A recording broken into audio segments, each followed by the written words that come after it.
All right, guys, how's everybody today, and ladies? All right, obviously today was a different ball game for all of us. First day of school. It's really why the players, come here is to get an education. So, I know many of them were excited about getting back in class and going to school. Our focus for this week is to improve. How much you improve between the first scrimmage and the second scrimmage goes a long ways into saying who and what your role on this team is going to be, because we'll have to make some decisions about who we're going to coach and who we're going to get ready to play. We've tried to, expose our players to as many things as we can this week in terms of game situations. And I think the scrimmage will be more game-like in terms of, the types of things that we try to do. Look, guys, I know you're going to ask me about the quarterbacks, but the quarterback decisions is going to get made by what the players do on the field. Who performs the best, who does the best job of leading the team, making good choices and decisions, taking care of the ball. That's how it's going to get decided. And we're sort of monitoring that every day. Jake's toe deal went very well. We don't expect him to be out more than, it's day to day, but maybe another day or two. And some other players that, got back to practicing today, some of the injured guys that were here for rehab during camp, they have Kenyon Drake is recovering and did a nice job in practice today in a black jersey. Cam Robinson was in a black jersey only because he, sprained his shoulder a little bit or something. I'm not going to make an explanation for every guy that wears a black jersey. All right, it's the way we practice guys that we don't want to have a lot of contact, so every player knows that he doesn't have contact. And there's not going to be an explanation for that. Parker Barano cut his toe in a incident in the shower or the bathroom some kind of way, hit it on a door, the door fell on it or closed on it or something, and actually required surgery to sew it back up.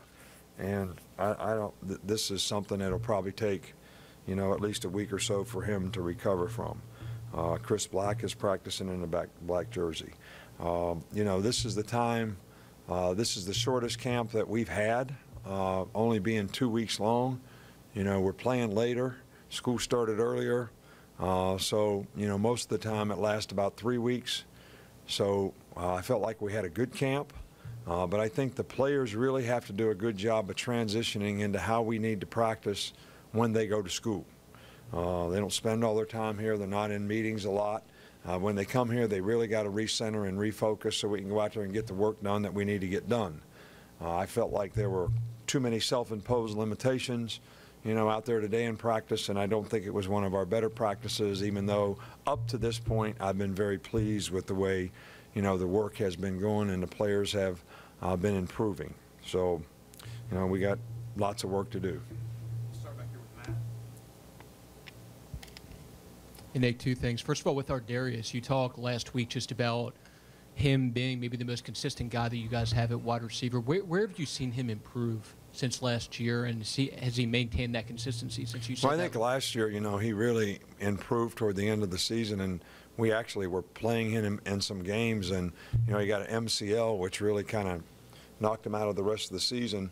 So, we really felt like last year he sort of came into his own toward the end of the season, then had some bad luck with some injuries. So, to see him come back, I think he just shows more maturity. Now I think he's got more confidence in what he's doing. He's playing faster and making more plays. I still think that, receivers have to learn the importance of precision, so that they can work well with the quarterback, and the quarterback can depend on what they're going to do. And I think Ardarius has, made great strides in that area. And as far as Cam Sims with him out there today, just how is he doing in his rehab? Well, he's got a ways to go. So he's doing fine in his rehab. He's ahead of his rehab. He's not going to be playing, probably anytime soon. We'll kind of see how it goes, and You know, but it's way too early to make any kind of call about that. Right here, Mark. Sticking with the wide receivers, I just want to see how Richard Mulaney's doing and how is he progressing. What does he bring to the offense and to the team? Richard Mulaney, new Yeah, receiver. he's been doing a really good job. You know, he's got great hands, very smart player, very instinctive, knows how to get open, and you know, especially effective in the slot. So he's definitely going to help us this year. And his maturity and experience is something that, to a very young, inexperienced group, has been, you know, very welcome, you know, by us and I think our other players. Here with Michael. We were talking to Kirby Smart a few weeks ago. We talked about the run-pass option being something that's been difficult for the defense. It's seen much more of that in the last few years as opposed to maybe 4 or 5 years ago. How has that dynamic changed in just defending that possibility of a run-pass option? Well, they changed the rule, I think, 3 years ago to where a guy could go 3 yards down the field instead of what it's been since the beginning of time, 1.5 yards. And, you know, each year more and more teams have, you know, started to take advantage of the rule where linemen go downfield and block people, so it looks, you know, more like a run. And there's really nothing really that a defensive player can key on to know whether it's a run or a pass. So I just think more and more people are taking advantage of that rule. I know that we did it some last year, and it was effective for us. It's a huge advantage for the offense. How's the offensive line coming along in pass protection, particularly the right side with Bradley and Dominic? You know, they're doing really well. Shank has had a really good camp. I wouldn't count him out as a guy that could end up being a starter at one of the guards. We feel like we have 3 really good guards. You know, Bradley is a really good backup center too. So, you know, we kind of got, you know, 4 what we think really good guys that we feel like are starters. But, you know, Dominic Jackson has had a really good camp. He just got to learn how to play with consistency and be disciplined all the time in what he's doing and not lose his focus.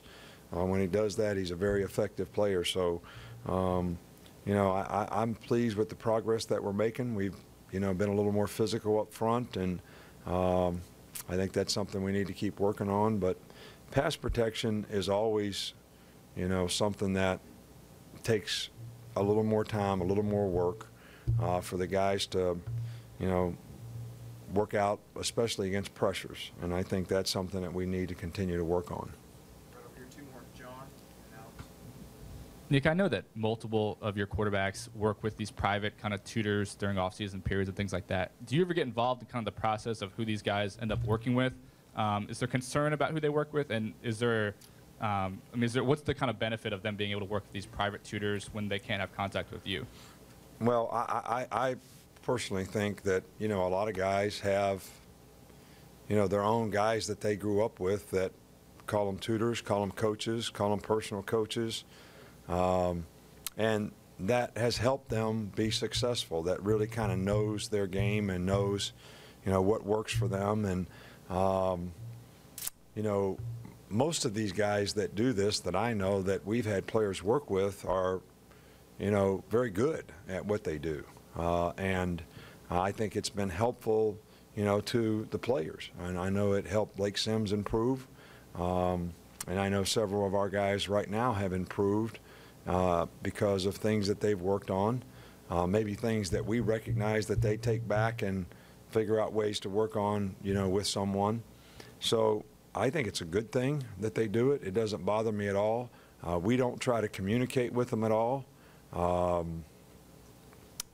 But I feel that if we had an issue with them or with the player and we felt they could benefit that circumstance by being involved, we certainly would get involved. But I trust our players. You know, I trust our players. They're just trying to get better, and they're trying to improve, you know, their chances of being successful college players and developing a career of their own. And I personally think there's absolutely nothing wrong with, you know, what these guys do. It's very beneficial. Last one right here. Nick, you said you wanted to kind of start tilting reps toward a few quarterbacks going forward after watching film. have you done that yet? And what's the kind of plan for the scrimmage? Well, you know, Jake's been out this week, so we thought the two guys that, you know, probably played a little better in the scrimmage. You know, Alex did a nice job, and, you know, Cooper Bateman did a nice job in the scrimmage. You know, Jake did okay, but he hasn't been able to practice all week. So, and, you know, we feel Blake is a young guy that we need to continue to try to develop. So those four guys, you know, kind of are, three of them have been in the mix this week in terms of how we've, you know, tried to split up the reps, and we'll continue to evaluate it on a day-to-day basis and see where it takes us. Thanks, Coach. All right, thank you.